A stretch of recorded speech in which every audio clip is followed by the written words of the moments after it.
Okay, नमस्कार। 10th class का life line of national economy.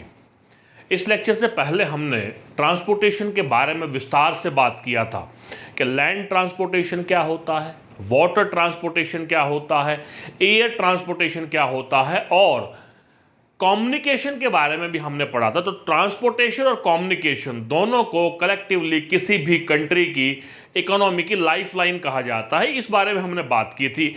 और जब ये ट्रांसपोर्टेशन और कम्युनिकेशन एक्सपैंड होता है, डेवलप्ड होता है, तो उसकी वजह से ट्रेड डेवलप होता है किसी भी कंट्री का। तो इस पार्ट में हम लोग डिस्कस करने जा रहे हैं अबाउट ट्रेड डिटेल में। तो पहला है ट्रेड होता क्या है। देखिए, जब हम किसी चीज को मार्केट प्लेस पर एक्सचेंज करते हैं, गिव एंड टेक की जो सिचुएशन होती है उसको हम ट्रेड कहते हैं। सी डेफिनेशन में लिखा हुआ है exchange of goods among people होता है। पीपल में आपस में हो जाए, हम बाजार में जाते हैं और किसी चीज को परचेज करते हैं किसी शॉपकीपर से, वो ट्रेड है।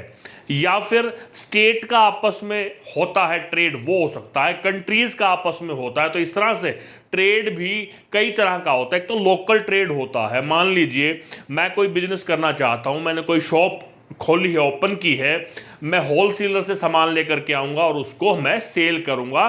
जो आसपास जो कम्युनिटी मेरी रहती है वो हो गया local trade. State to state trade होता है, जब एक स्टेट के पास कोई चीज़ ज़्यादा होती है, मिनरल्स होता है, वो दूसरे स्टेट के साथ उसको शेयर करता है, बदले में उससे पैसा लेता है, तो स्टेट और स्टेट के बीच में होता है। फिर कंट्री टू कंट्री, एक कंट्री का जैसे मान लेते हैं इंडिया ट्रेड करता है इंग्लैंड के साथ, रशिया के साथ, अमेरिका के साथ, नेबरिंग कंट्रीज के साथ, वो होता है इंटरनेशनल ट्रेड। तो इंटरनेशनल ट्रेड के बारे में भी हम डिस्कस करेंगे। When the trade took place between two countries, it can be through land transportation, by air, or through water transportation. That is international trade. When the trade took place, the exchange of goods and commodity took place between two countries, that is international trade. Okay. Trade, what are the benefit of trade. Trade की वजह से economic development होती है। कैसे? Trade की वजह से employment मिलता है, पॉवर्टी रिड्यूस होती है, हमें फॉरेन एक्सचेंज मिलता है। तो हम कह सकते हैं कि ट्रेड जो इकोनॉमिक डेवलपमेंट है वो ट्रेड पे डिपेंड करता है। आज हम बात करेंगे इंटरनेशनल ट्रेड की। देखिए, जब हम इंटरनेशनल ट्रेड की बात कर रहे हैं तो उसमें कुछ टर्म्स हैं जो हमें पता होनी चाहिए। पहला है एक्सपोर्ट, दूसरा है इंपोर्ट। एक्सपोर्ट क्या होता है? जब हमारे देश से किसी चीज़ को, किसी कमोडिटी को हम लोग सेल करते हैं दूसरे देश के साथ, उसको कहते हैं एक्सपोर्ट। मतलब हमारे यहाँ पर वो सरप्लस है, हमारे लोगों की रिक्वायरमेंट पूरी हो रही है और हम उसको सेल कर रहे हैं दूसरे देश में जा कर के। वो एक सिस्टम होता है कि किस तरह से वो कमोडिटी वहाँ पर जाएगी, कैसे सेल होगी। तो एक हो गया एक्सपोर्ट। दूसरा होता है इंपोर्ट। जब हमारे देश में किसी चीज़ की कमी है और वो चीज़ हमें दूसरे देश से मिल रही है, तो दूसरे देश की बाउंड्री से हमारे देश की बाउंड्री में आता है, उसको बोलते हैं इंपोर्ट। तो export, we are selling our things, import, we are purchasing the things from other country. Export and import. इसी एक्सपोर्ट और इंपोर्ट के बेस पर एक और टर्म आती है balance of trade. Balance of trade क्या होता है? Balance of trade means the difference between export and import. देखिए, कितना हम एक्सपोर्ट कर रहे हैं, कितना हम इंपोर्ट कर रहे हैं, उसको हम बैलेंस ऑफ ट्रेड कहते हैं।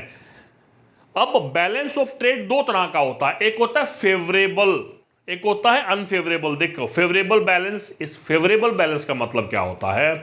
जब हम ज़्यादा तो एक्सपोर्ट कर रहे हैं और कम इंपोर्ट कर रहे हैं। और अनफेवरेबल बैलेंस क्या होता है? जब हम ज़्यादा इंपोर्ट कर रहे हैं और कम एक्सपोर्ट कर रहे हैं। इसका क्या मतलब हुआ?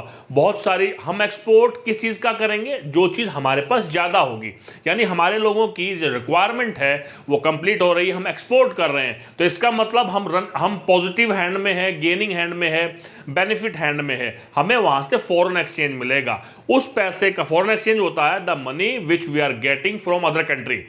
उस पैसे से हम दूसरे देशों से उन चीज़ों का इंपोर्ट कर सकते हैं जिनकी हमारे देश में रिक्वायरमेंट है।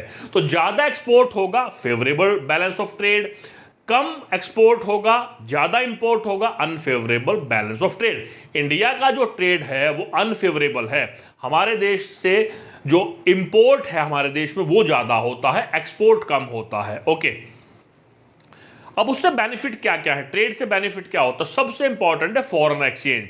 हमें जो है जो मुद्रा होती है, विदेशी जो मुद्रा होती है वो मिलती है। फॉरेन एक्सचेंज मतलब आज हमें अगर विदेश से, मान लेते हैं यूएसए से कोई चीज़ खरीदनी है, फॉर एग्जांपल हमने अभी भी फ्रांस से राफेल खरीदा है, तो राफेल की जो पेमेंट है वो हमने किस करेंसी में की है? उस करेंसी में की है जो फ्रांस की थी, यूरो में।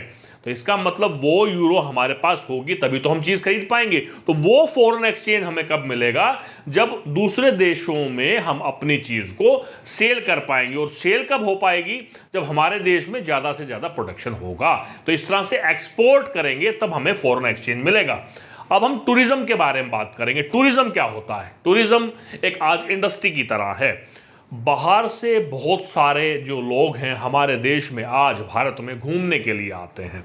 टूरिज्म क्यों आते हैं? हमारा देश जो है कल्चरल पॉइंट ऑफ व्यू से वेरी रिच है, फिजियोग्राफिक डिवीज़न की वजह से बहुत अच्छा माना जाता है हमारा देश, क्लाइमेटिक कंडीशन काफ़ी अच्छी मानी जाती हैं, बहुत सारे जो हिस्टोरिकल मॉन्यूमेंट्स हैं हमारे देश में हैं। इस वजह से बाहर से बहुत सारे लोग टूरिस्ट हमारे देश में आते हैं। तो आज एक ट्रेड जो है, टूरिज्म एक ट्रेड बन चुका है। और ख़ास करके इंडिया जैसे देश में जहाँ पर कल्चरल हेरिटेज है, जहाँ पर सोशल डाइवर्सिटी है, जहाँ पर रिच फिजियोग्राफिक डिवीज़न है, माउंटेन्स हमारे पास हैं, स्नोफेड माउंटेन्स हैं हमारे पास, बीचेस हैं। I mean to say we as a country is having lot of scope for tourism as a trade. अब देखिए, ये रीजन मैंने बता दिया आपको, इंपॉर्टेंस क्या है। But of course we will get foreign exchange. बाहर से कोई लोग हमारे यहाँ घूमने के लिए आएंगे, we will get money, we will get the foreign exchange. उसके अलावा इकोनॉमिक क्या फायदे? देखिए, हम होटल्स बनाएंगे, मोटल्स बनाएंगे, वहाँ पर वो लोग रहेंगे, तो जो होटल का स्टाफ होगा, जो रेस्टोरेंट का स्टाफ होगा, उनको फ़ायदा होगा, यानी एम्प्लॉयमेंट मिलेगा। इसी तरह से गाइड, टूरिस्ट के लिए ज़रूरी है कि वो यहाँ क्या कोई गाइड हायर करे जो उनकी लैंग्वेज को जानता हो, उनको इन चीज़ों के बारे में एक्सप्लेन कर सके, एम्प्लॉयमेंट मिलेगा। ट्रांसपोर्टेशन, वो एक जगह से दूसरी जगह पर मूव करेंगे, चाहे वो टैक्सी को हायर करें या पब्लिक ट्रांसपोर्टेशन का करें, तो हमें पैसा मिलेगा। हैंडीक्राफ्ट, लोकल, ये सबसे बड़ा बेनिफिट है। हमारा जो लोकल हैंडीक्राफ्ट है, ये बताया हुआ है, मार्केट जो हमारी है जहाँ पर हमारे देश की हाथ से बनी हुई चीज़ें मिलती हैं, अगर टूरिस्ट बाहर से आएंगे हम उनको सेल कर पाएंगे। और उन जो प्रोड्यूसर हैं उनके हैंडीक्राफ्ट के, उनको तो फ़ायदा होगा ही होगा, साथ में हमारे देश को भी फॉरेन एक्सचेंज मिलेगा। इस तरह से यहाँ तक ये चैप्टर ओवर होता है। हमने लाइफलाइन ऑफ नेशनल इकोनॉमी के बारे में पूरी तरह से डिस्कस किया। हमने डिस्कस किया what we mean by transport and communication, the types of transportation. We have discussed in detail about land transportation, water and air transportation. We have discussed about communication, personal communication, mass communication, Indian postal department and Indian telecom department. Then we have discussed about this international trade, meaning of local and international trade, what is export and import, what is foreign exchange, what is a favorable and unfavorable trade, a balance of trade, and what is the importance of tourism, how you can say tourism is a trade. So this is the complete chapter. In next video we will meet with another chapter. तब तक के लिए नमस्कार, जय हिंद, जय भारत।